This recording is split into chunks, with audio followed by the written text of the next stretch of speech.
IWater's webinar on engaging diverse communities in the water sector and how one size does not fit all. So I'm absolutely delighted to be joined today by both Mumin Islam, who is our Head of Innovation at South Dafton Cambridge Water, and Jane Bellard, who is a water saving behavioural change specialist at Weir. And I'm really personally excited to hear lots more on this, because I've seen the work that they've both done, and really keen to hear more on this subject. If you just go to the next slide, please, Jane. I think you're in charge of the pack. Fab. Sorry, there was just a slide just to thank some of our sponsors from the Eastern area who enable us to do these webinars today.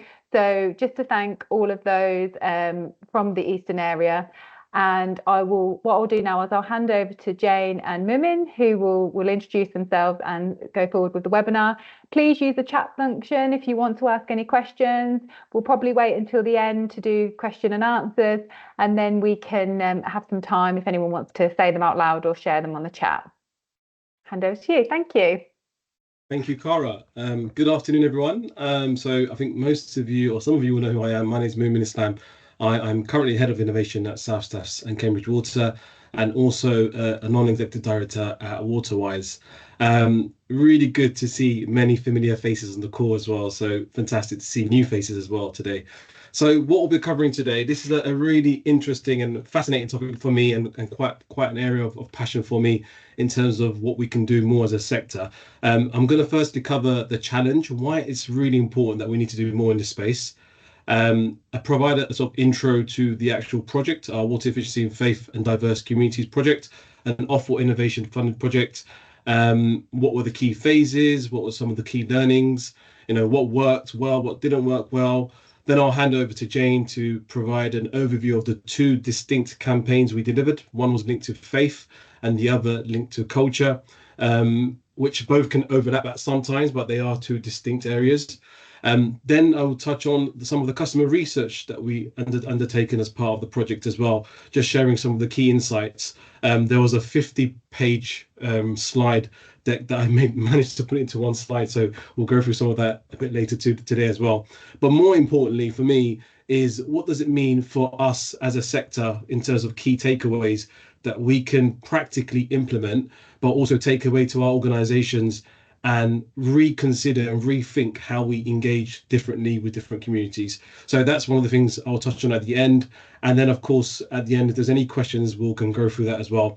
But please, I do encourage everyone to include any questions in the comments as we go along as well, and we'll definitely try and pick them up at the end.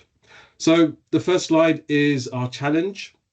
And there's a number of challenges here. And I think the first thing is, I think most of us recognise there is a huge challenge for the sector in terms of making sure there's enough water available in the future. And, we've seen the recent assessment from the National Infrastructure Commission saying we probably need around 4 to 5 billion litres of water by 2050. That's a huge gap.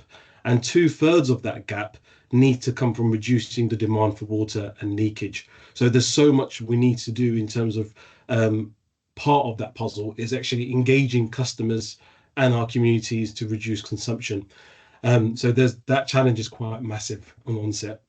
We also seen from the recent census, I think 2021, that there was the label of the first super diverse cities in the UK, so Leicester and Birmingham, where the ethnic minority is no longer the minority. And there's a number of reasons for that, in terms of the diversity, the multicultural cities that we see.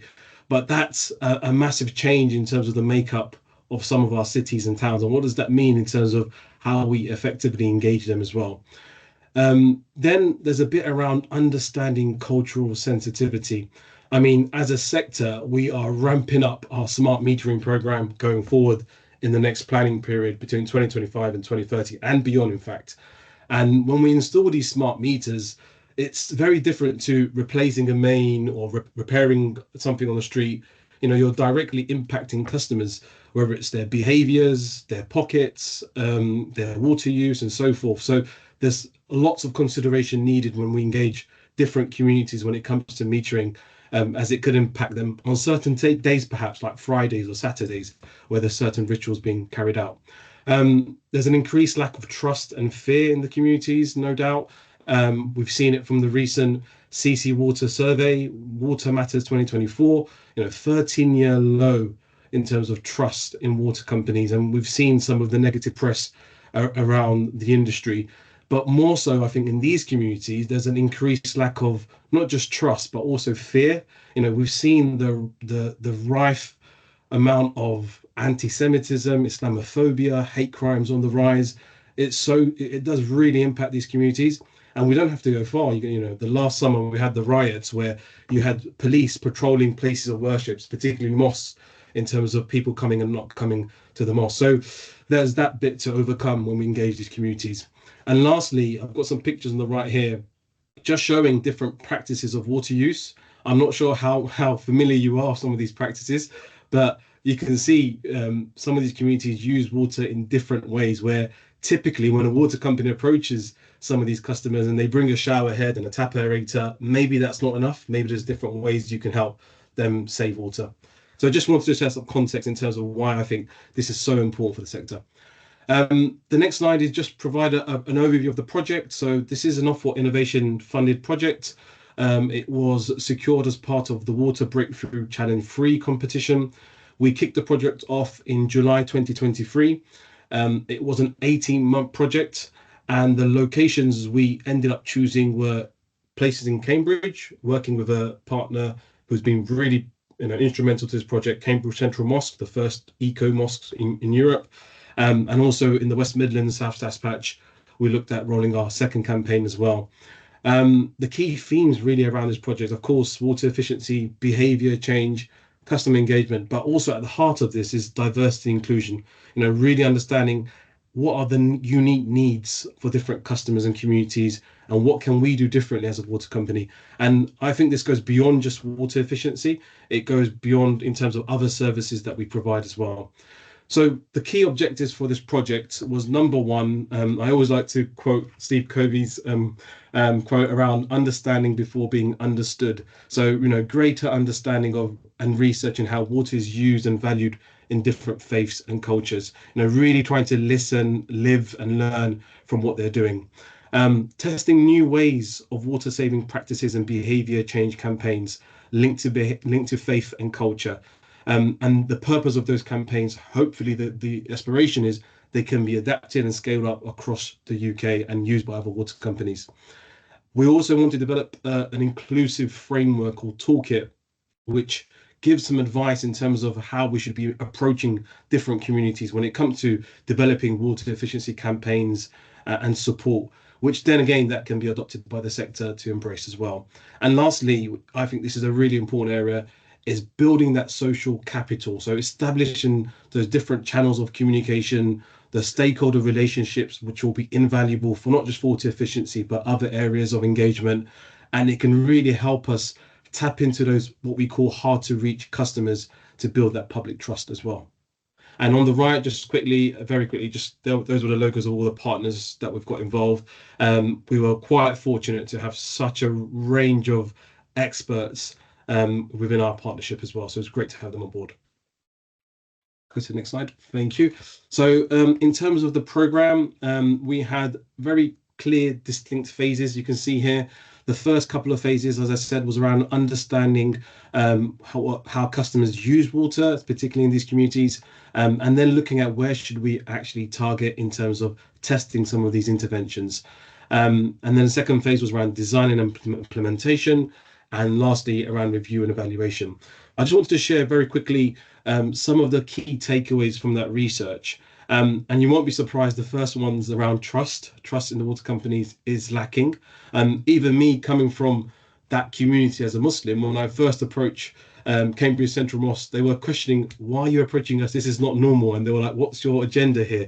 So it just shows there's so much more we need to do to build that trust with some of these communities. Avoid generalizing. There is a human nature where we love to segment customers or put them in categories and say, yeah, that's the best way to engage this category of people. But in fact, there's so much diversity within a group. For example, their religiosity and how they practice their religion might vary so much within certain groups. So we've got to really be careful of not sort of challenging our biases when it comes to different groups as well. So there's so much diversity we need to recognize. The next bit's around learn and listen.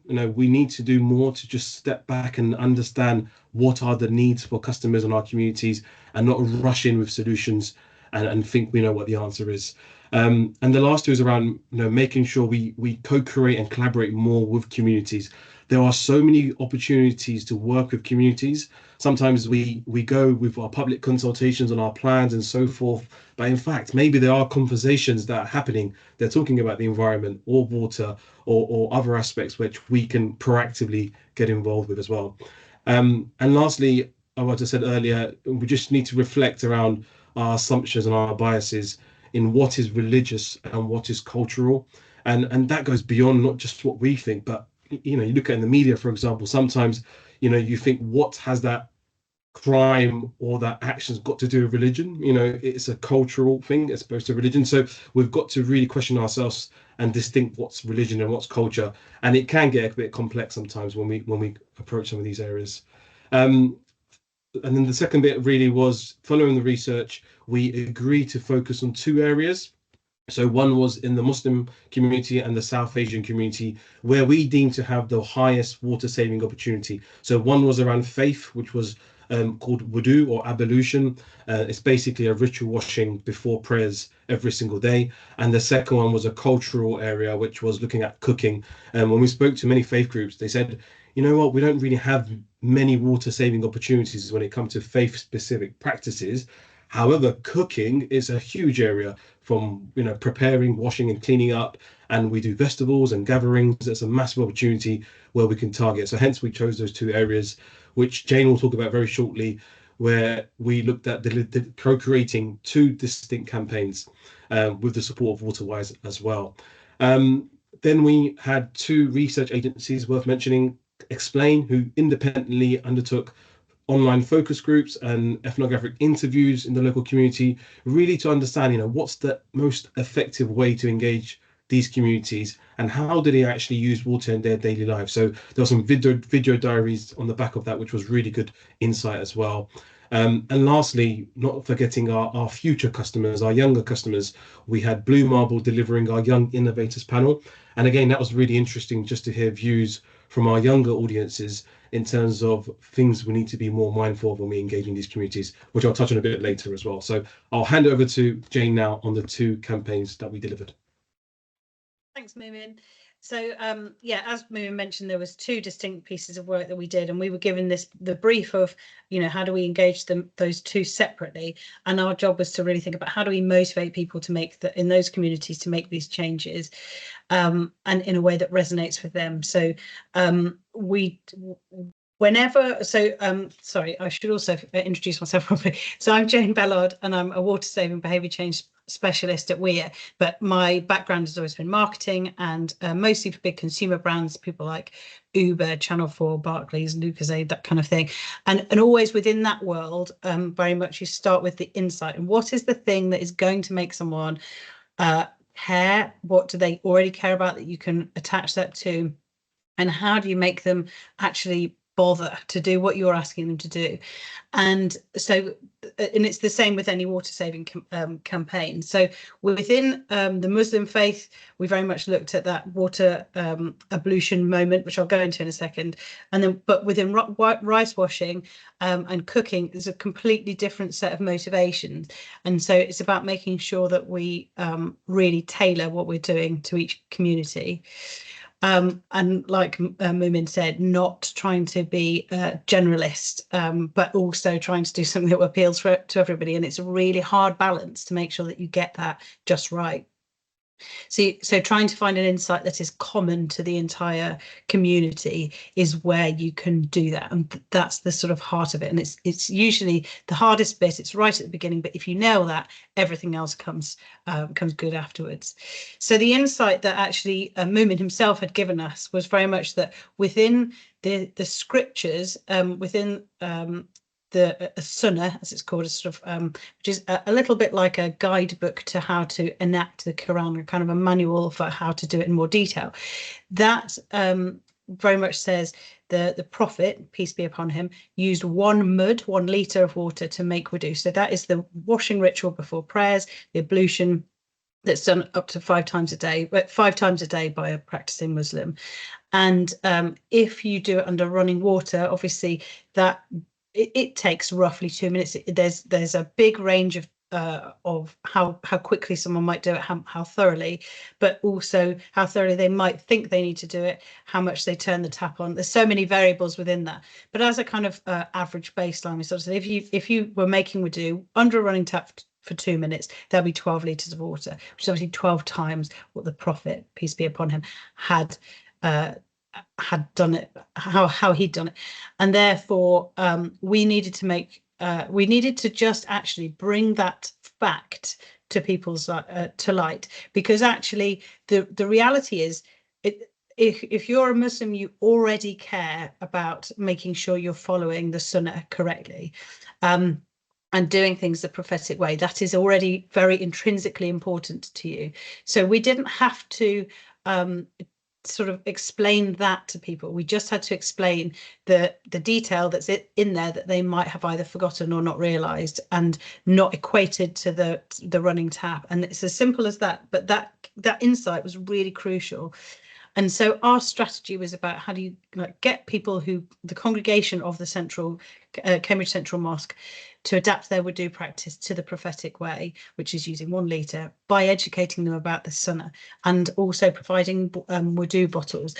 Providing wudu bottles was harder than we hoped, but a wudu bottle essentially is roughly 1 litre. There's different ones on the market, but they're all very much in the infancy of their evolution as a product. However, they're extremely well received, and they provide a sort of constant trickle, but it's a much smaller trickle of water, so that you can make the whole ablution using around 1 litre.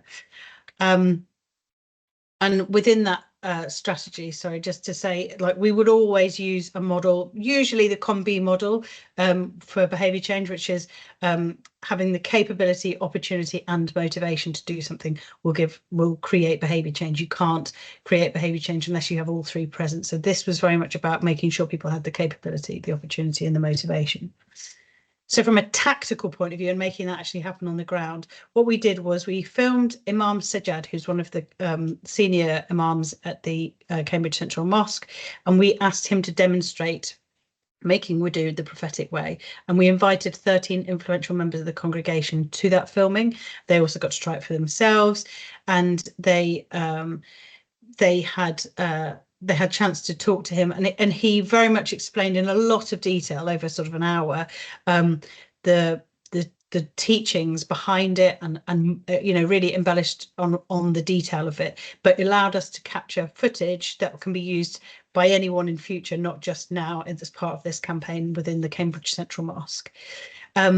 And so my background in marketing was very much in word of mouth marketing, and what you need to do to create word of mouth marketing and that sort of ripple effect of conversations is to make sure people who like to talk and recommend and who are trusted among their social circles, they're not necessarily someone in power, they're often just like you or I, but they excuse me, but they naturally are somebody who wants to talk and share. And so it's finding those people, inviting them to an experience they want to talk about, and that is noteworthy. And that word of mouth ripple effect certainly was had on the back of that, inviting them to something that was already happening. We then hosted 2 events within the mosque during Ramadan, and that's really important. That was a moment in time, and if we think about capability and opportunity and motivation, Ramadan really helped tick all 3 of those boxes, because during that month it's very much a time of extra reflection, extra prayer, and really understanding what they can do to be a better Muslim, essentially. And this is one of those things. This is the scriptures, and following them is helping them in that quest. So and that very much raised awareness. There's a lot of people coming to the mosque, more people than normal come to the mosque to pray during that time too. and helped us really engage with the community. There was also the mosque itself has lots of communication channels, and that was really crucial. One of our big learnings was very much that they need to be the messenger, not the water company. That falls on deaf ears, but from within the community, it was very well received. We then also, like I mentioned, gave away wudu bottles to people who were interested, and we also offered home visits to certain members of the community as well. And we measured water use locally, and specifically those homes where people were using the wudu bottle. But obviously, we're talking about a very small geography here and a very small congregation within a certain geography. So it's quite hard to measure, but that work has been done by Artesia. And then we supported it by providing those videos, providing nudges to support people's behaviour changes. And as I've mentioned, the timeliness. So this is what it looks like. We used the branding from the Cambridge Central Mosque to make it feel very much like their campaign as opposed to Cambridge Water's campaign. It was more in partnership with. And these are the events that we hosted. So here, these are the events that we hosted, giving away bottles, and the video that Imam Sajjad did. And this was very much designed to be a toolkit. When we were creating this, the strategy and how we structured this campaign, we want this to be something that any water company or really any mosque or any organisation within the Muslim faith can utilise these this toolkit essentially and roll it out with very little effort and cost. And what we learned from that is very much the voice has to come from the trusted community within the Muslim faith. And actually, it was very interesting. It was enormously helpful having Mumin as part of the team, who is a practicing Muslim and also extremely knowledgeable, has done lots of extra learning around the faith. And so that communication, that line of communication was much more open as a result of it. And I do think that is something we need to learn in terms of rolling something like this out. Is really crucial to have somebody who is in the water company and in the faith that we're talking to. We've now got these ready to roll out assets, and that was very useful. And having the communication with the mosque's communications people. Cambridge Central Mosque is big enough that it has someone who does its sort of marketing and communications, making sure, you know, they want to share it, they will share it, etc. From a sort of future, how this could ever roll out, I think really it needs to come from either something like Muslim Council of Britain or an organisation that comes kind of top down to allow for that message dissemination from within, because this message is actually this is not a branded message. This is not your water company says you should do this. This is a message from within the faith to say, do you realise that when you make it wudu under a running tap, it's not the same as doing it the prophetic way? And here's how we can help. Here's the advice. Here's someone we all trust showing us how to do that. The mosque definitely needs to buy in. When we tried to communicate with the community ourselves, it didn't work. It doesn't work coming from the water company. You also can't target easily. We did do some targeting on the rice water through the Sky AdSmart channels, so TV advertising, but it is very tricky to kind of profile people based on their religion in most media buying senses. So you end up with a lot of sort of wastage of lots of people seeing something that isn't for them. So I think that is really crucial. It is hard to measure on this scale because you can't say that household belongs to somebody who's Muslim who's heard our message and this one doesn't. And so the measurement is trickier than normal, where for most water companies, it's very much about this geography have had this message and therefore we can measure that. But there is enormously high water saving potential for this. If somebody makes wudu under running tap 5 times a day and they switch to this, they'd be saving 55 litres per person per day. That is an absolutely enormous volume of water. And when we look at how many, you know, obviously we're not going to get everybody to change their behaviour, you know, but actually, if we were even to get a proportion, it would put a huge dent in PCC targets. And I've talked about Ramadan and I've talked about Mumin, so I'll leave that point. I won't labour the point of how many people we had where, but actually considering it was roughly 1,000 people who visited the mosque during Ramadan for each of the event. So we had about 2,000 people there, and then we had like 159 people who applied for a water bottle. And we had a very small number of people responded to the survey. As you can imagine, it's kind of, there's only a handful of people anyway, and then the numbers get whittled down. But I thought it was interesting that within that, they all said they now would do the prophetic way. I mean, you've got a sample of people who've prepared to take a survey, so inevitably we got to take some of this with a pinch of salt. But they also said that they'd use the Wudu bottle and would continue to. And only 1 in 4 knew about making Wudu the prophetic way before the campaign. So there's definitely room for that knowledge to be shared. And then moving on to the rice washing, I think so wrapping up the Wudu campaign, I think what we've created is something which is a parcel of work that can be rolled out anywhere by anyone, and that's the whole point of this. So what we want is for that to be used elsewhere in other mosques, in other water companies, and in another Muslim organisations, I suppose. So that was the faith aspect of this, and then as Mumin had talked about earlier, we also wanted to look at a culture, not just a faith, and within Southeast Asian culture. Sorry, the UK's East Asian culture community in the UK. Sorry, that's a real mouthful. It had been identified before that we were briefed that. Oh, sorry, I've just seen a question pop up. I'll answer that one at the end.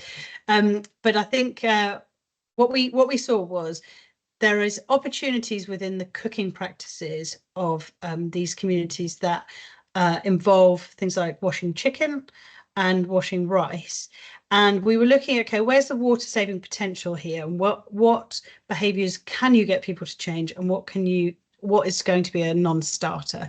And rice washing is a really tricky one, because for a lot of people there's this practice of washing it 5 to 9 times in order to clean it and get the starch out of it, that they see as necessary, and they have been brought up by generations of people who see that as necessary because potentially it probably was necessary in their home countries where these practices came from, and that then has been passed down. But now, if you're buying a bag of Tilda rice, it's not necessarily the case that you'd need to do that.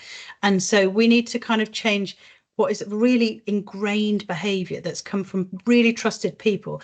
And we were very unconvinced that you'd ever get someone to stop washing rice if they currently wash rice. So what we did was said, okay, what we need to do is encourage people to wash their rice more efficiently and or fewer times, so that we are having a water saving, but then also using that water on something that they might use clean water for. And that's where we pitched it, because we do have to be sort of sensitive to the fact, if somebody said to you, you shouldn't ever use shampoo again, it's terrible for your hair, which I have heard people say, I think for most of us, we probably go, I don't feel clean doing that, and so I'm not comfortable doing it, so I'm just not going to change that behavior. Whereas if it was, switch to something else, or do it 1 fewer day a week, or then you feel like, okay, maybe I could do that. So the objective that we set ourselves was about raising awareness of the visibility of the visibility of sustainable kitchen practices. So showing people how to do this in a way that is like using less water to wash, and then reusing the starchy water that's left over, because it actually has a lot of very strong properties in both a gardening sense and in a hair and beauty sense. So you can see here, there's just a small GIF of one of the videos that we created.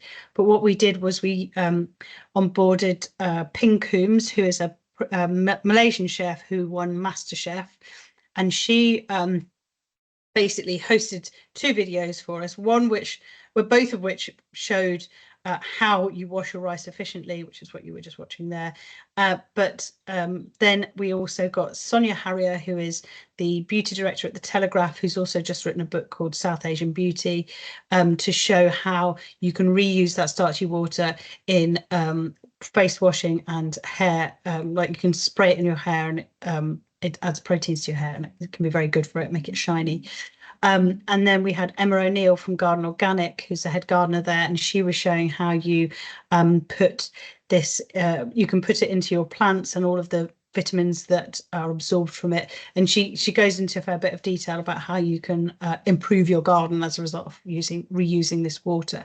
So we're trying to make this as useful as possible to as many people as possible, but I think that it makes sense that we segment the community. That, you know, that is a huge community. You sway the people we're talking to. The UK's population of Southeast Asian people, that is massive. And so actually then you've got to go into like interest groups. If somebody's interested in gardening, they'll be interested in what Emma's telling them. But if they've not, they're not going to be. They might belong to that community, but they won't. If they're not interested in gardening, they won't. And likewise with beauty. And so that was very much how we pitched that. And so we created these videos. We used influential people. And the other thing about using those influential people was they all had their own social following. So we were able to utilize that. So they shared on their own platforms as well as us being able to use that video content.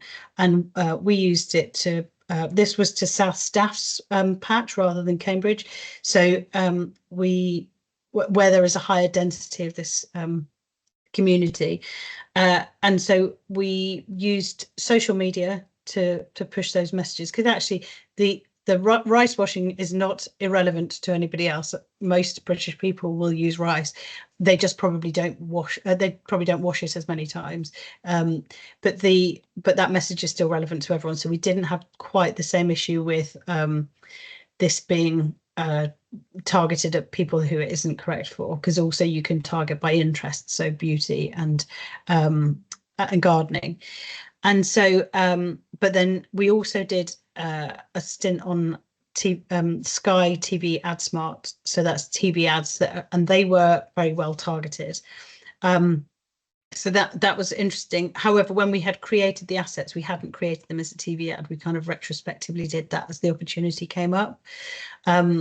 And then we decided we'd just keep it really, really simple. It's like compelling people to change those habits and giving them really practical advice about how to do it.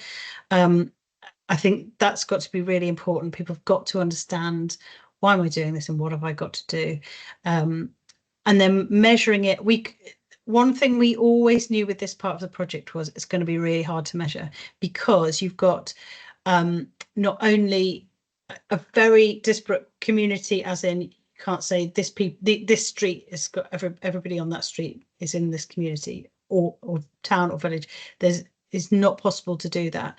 So we had already decided that the way we were going to measure this was how many people had seen it, and we would do some more surveying data to sort of see whether or not it took away the message that we wanted them to and whether it resonated with them.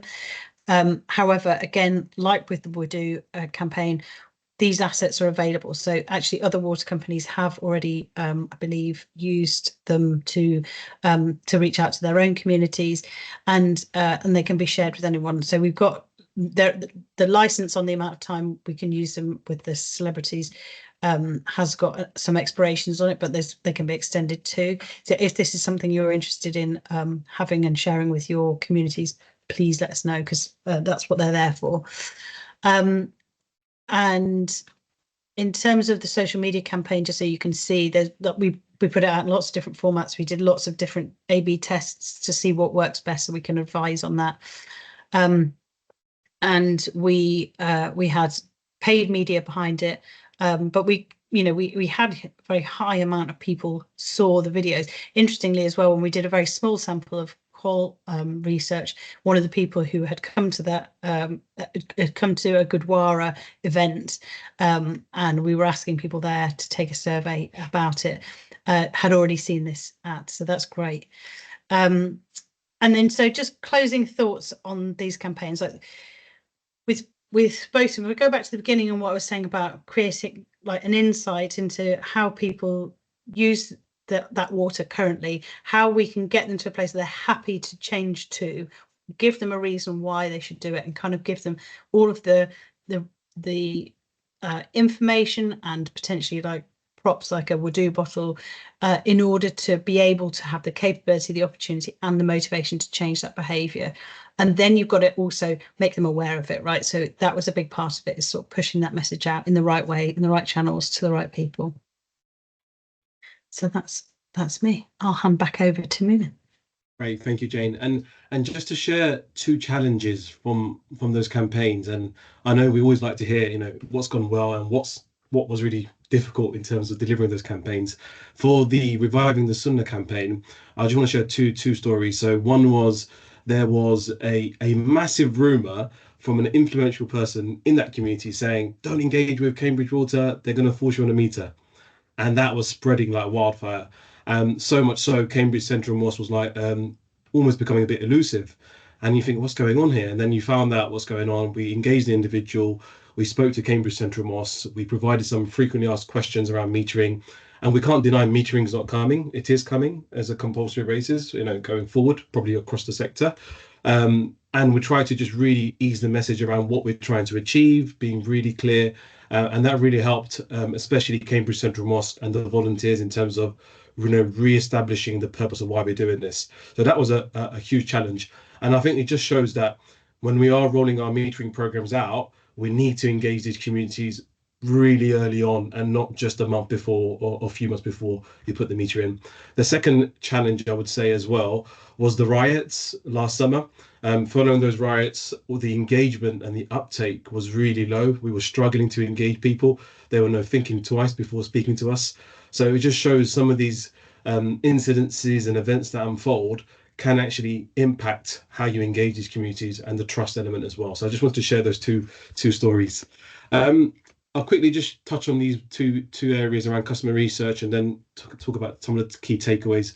And I can see some really good questions and comments which we can pick up at the end as well. So the Young Innovators panel was delivered via Blue Marble, and the aim was to seek the views and ideas from students between the ages of 17 and 19, exploring the theme around cooking. And that cooking could be from growing your vegetables in the garden to preparing and washing, cooking and cleaning up. And where were there opportunities, or is there some understanding we need as a water company as well? And I just wanted to share some key takeaways in terms of some of the insights we received. I've got 6 there, but I'm going to touch on a couple. So one was around awareness and education. It kept coming up. The students did a water usage diary, and they came back and said, it was a massive eye-opener in terms of how much water we actually use. We didn't realize. And it'll be good to share more around the whole source to tap, how much water do we use on average, and how we could save water. So that was really good sort of feedback.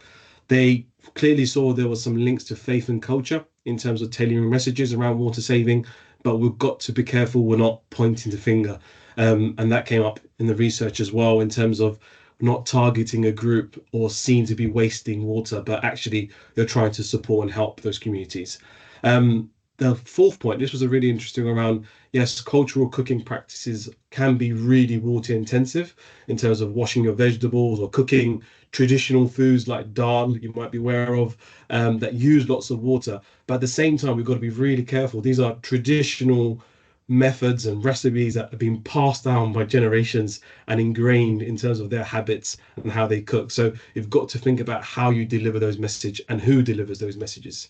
And lastly, the point they mentioned was around the 2 key audiences to target when it comes to water efficiency, especially in these communities, were young people and mothers. And they said mothers have an enormous influence in the household in terms of water efficiency and trying to get messages across. And young people, because you can try it and ingrain some of those habits early on, as opposed to later on life, where the elder generation, it can be sometimes quite hard to get some of these messages across as well. And a couple of ideas they mentioned was around social media, YouTube, choose your influencers wisely. Sometimes we like to go through and see who can we choose in terms of who's got a big following or their celebrity, but is it actually someone who they can relate to, who, I know Affinity Water did some work on this as well, around nano influencers and so forth. Could you use someone who's much more local, opinionated, and someone they look up to, or who's quite inspiring maybe? So choose your influencers wisely was a key sort of feedback. And then they also said things around food labeling, where could you do more around food labeling, around the impact of water in terms of preparing that food? So things like meats and other types of food where it's quite water intensive to produce those products, could there be some information that could inform your choices as a consumer as well? So yeah, it's really good just to hear those different views from our younger audiences. If we go to the next slide, please. So Explain Research Agency undertook a number of focus groups with communities from the Hindu, Sikh and Muslim communities, given the time that we had and given the focus of our campaigns as well. And the objective was really try to understand it, what's the most effective way to engage these communities without being insulting or offending or targeting, and also how do they actually use water in their daily lives? Is there any link to religion or not, or culture perhaps?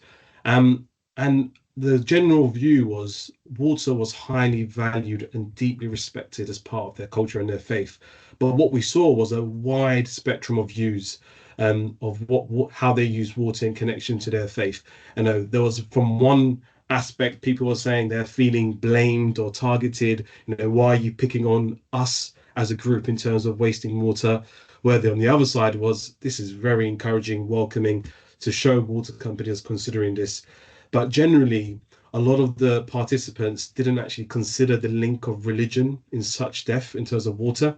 And I've just shown this sort of grey area here where you've got people who have a strong relationship with religion, things like ablution, wudu, and then you've got others on the other side of the spectrum where it's just usual practices, washing your car, mopping the kitchen floor, where it's not religious but just general practices.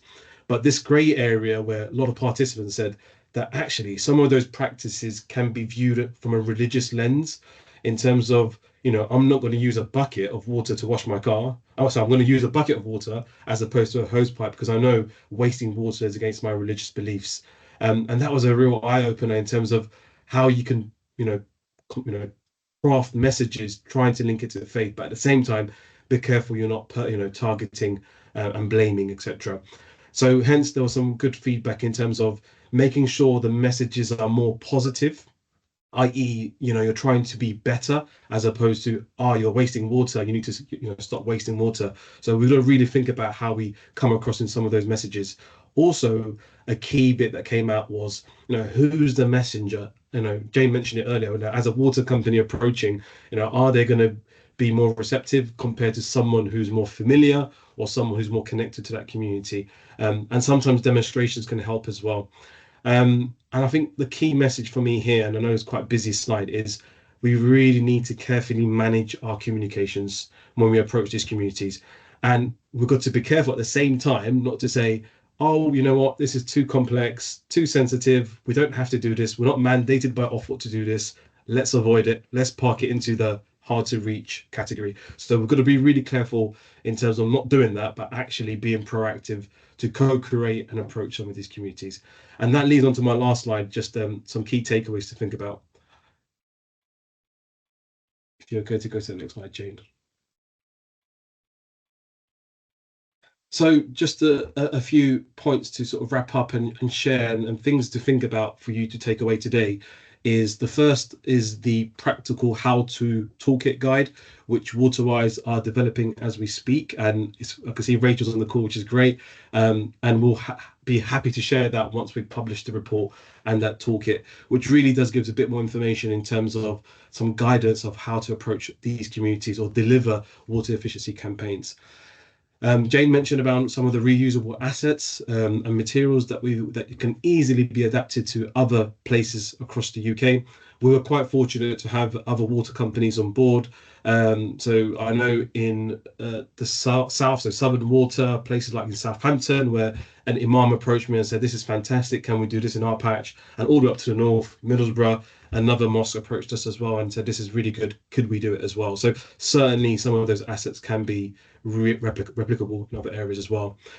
Be proactive. I think this is really important. We've got to build those relationship and that trust before being understood.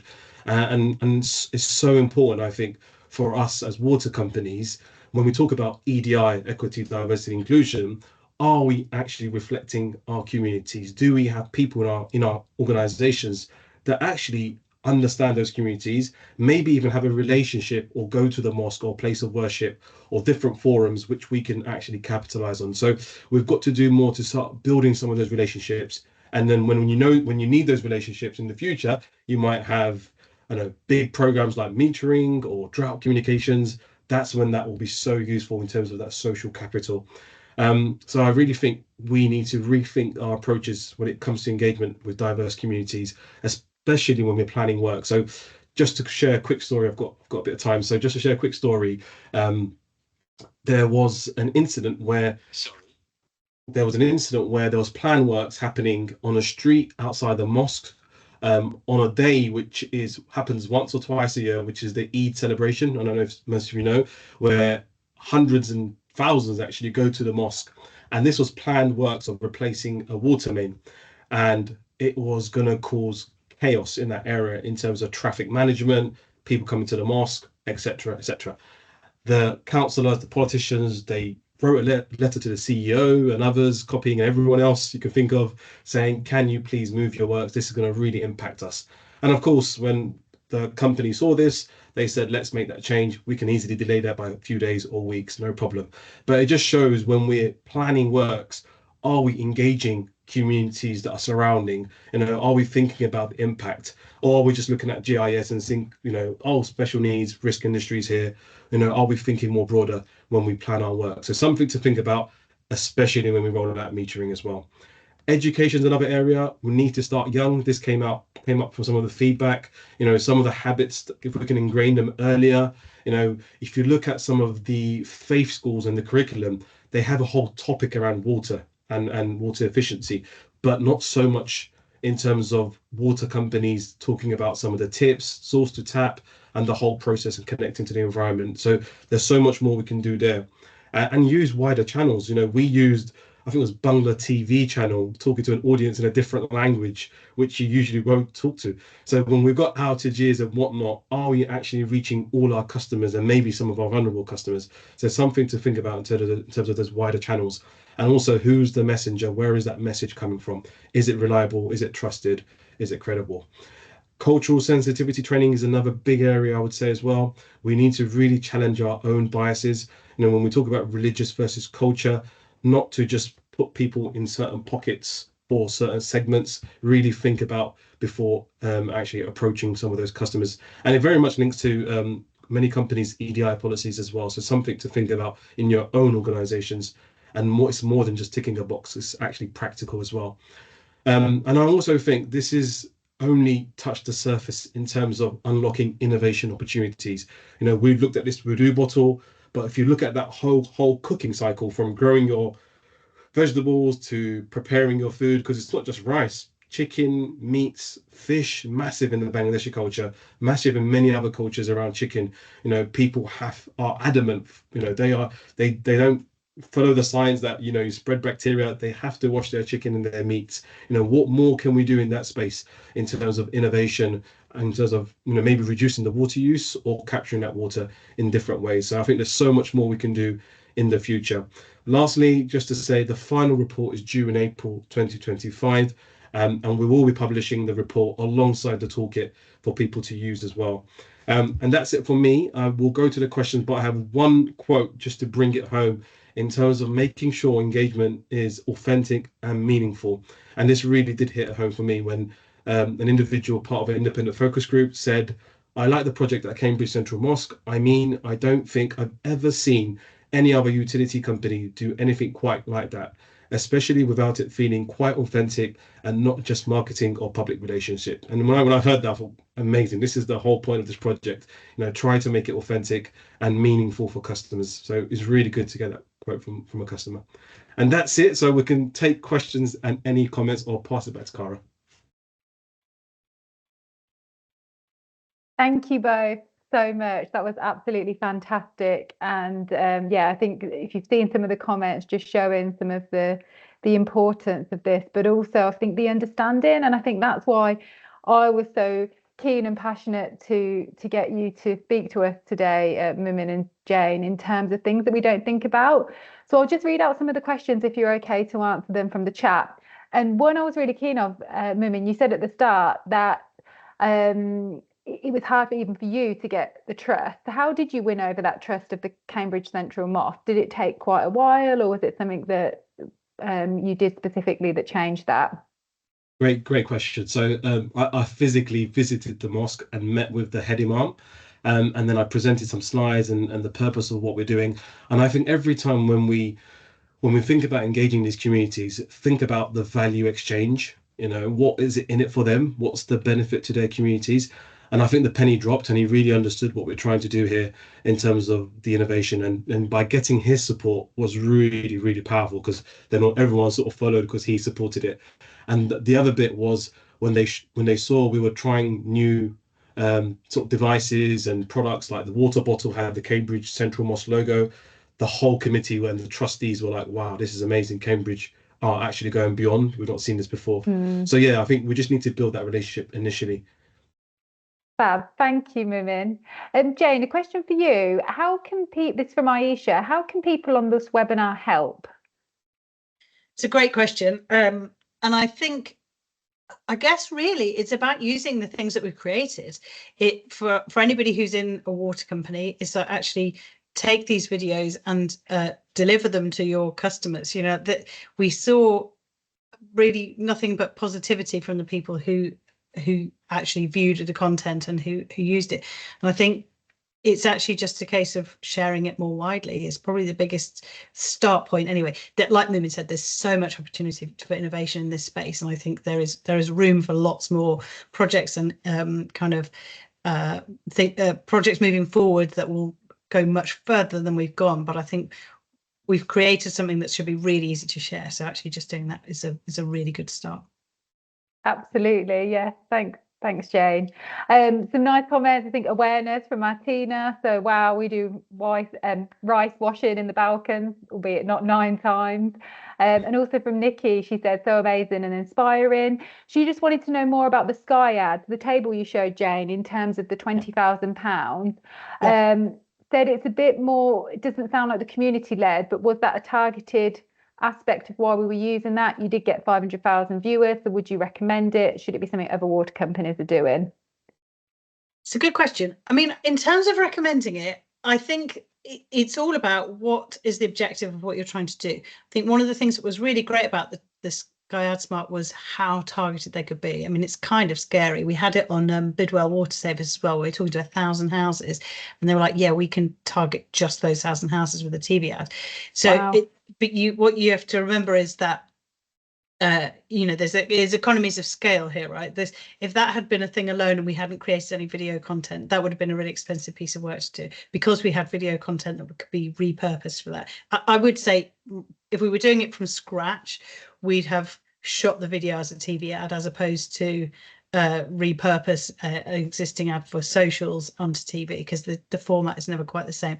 But it got reach in the right places, and it got high frequency because you're talking about a fairly small geography, so those people saw it again and again. And actually there's a lot to be said for frequency. With every campaign we've ever done in water and before, you kind of have to get that 5, 6, 7, 8 pieces of frequency. When somebody sees the message that many times, then they sort of tip into, okay, this is for me. I'm sorry, what? Like, I need to pay attention.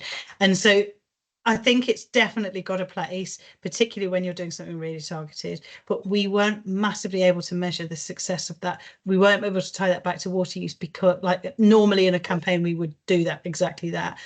But because of the sort of fractured nature of the community in terms of geography, we weren't able to say these houses saw it and changed their behaviour. So we can see reduction in PCC overall, but we can't necessarily attribute it. So it's really hard to say for sure it worked. Yeah, just to add as well, so some of the focus groups that I observed as well, actually some comments came out in terms of, actually we saw this on the TV and I've started doing this. There was a few comments that came out like that, which is great to hear, like, and reassuring that people are actually watching it and actually making some changes. But yeah, I think Jane's absolutely right in terms of, you know, trying to understand what you're trying to achieve and targeting, etc. It's really important as well. Thank you. Rebecca's asked, who is the best contact for other water companies to connect with? Just come direct to me, it's fine. Yeah. And you okay to put your email address in the chat, Jane and Yeah, Mumin, I think and it's on the then slide as well. So yeah. oh, Yeah. okay, yeah, Yeah. that's great in case it hasn't been taken, and on LinkedIn, of course, so can get you both that way. David has shared, Organa has shared. This is insightful. Thank you both. Again, really important. Oh, sorry, we've got a hand up. Have you got a question? Go for it.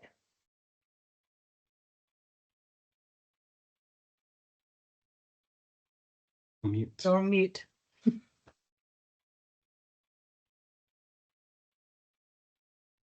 It looks like you're speaking, but we can't hear you.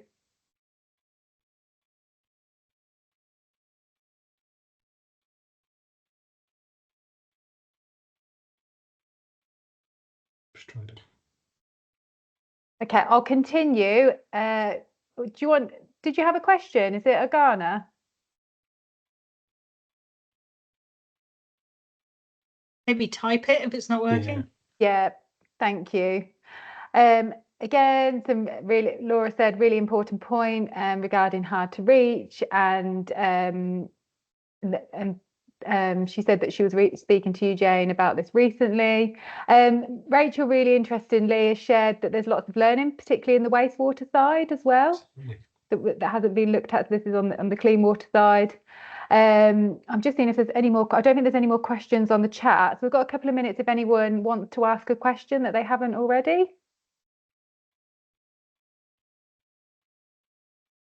No. Okay, well, just to say thank you everyone for joining us, and a huge thank you for myself to Jane and Mumin for being here on behalf of the Institute of Water. It's been really, really insightful, and I'm definitely looking forward to hearing more in this space and seeing how this grows, not just within South Staffs in Cambridge, but in the industry overall. So thank you. Thank you for having us. Excellent. Thanks everyone. Thank you. Thank you, everyone. Have a great day. Bye. Bye. Yes.